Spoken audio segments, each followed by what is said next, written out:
ఫలితాలను ఎట్లా చూస్తాం చారి? ఎన్నికల ఫలితాల రకంగానే చూస్తాము, ప్రజా తీర్పు పరంగానే చూస్తాము. దాంట్లో వేరే రకంగా చూడడానికి ఏముంది?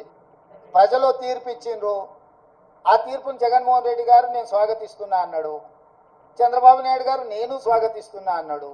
ఇక వాళ్ళిద్దరు స్వాగతించిన తర్వాత మియా బీవీకి రాజీ హోయేతో కాశీ కా క్యా ఇస్మే?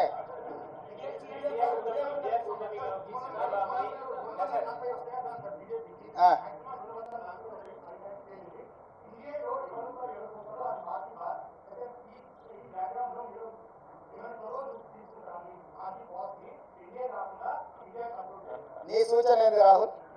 ఏం చేస్తే బాగుంటుంది? నీ సూచన ఏంటంటూ, ఒకవేళ నీ సూచన మా అందరి నాయకుల ముందు పెడతా, వాళ్ళందరూ కూడా రాహుల్ సూచన బాగుందంటే ఆ విధంగానే ముందుకు పోయి ఆ రాహుల్తో మాట్లాడదాం. ఏ ప్రభుత్వమైనా ఏర్పడినప్పుడు, ఆహ్వానించినప్పుడు పార్టీలో చర్చించి నిర్ణయం తీసుకుంటాం. వ్యక్తిగా నేను నిర్ణయాలు తీసుకోవడానికి ఉండదు, పార్టీ సూచనల మేరకే నేను వ్యవహరించాల్సి ఉంటుంది.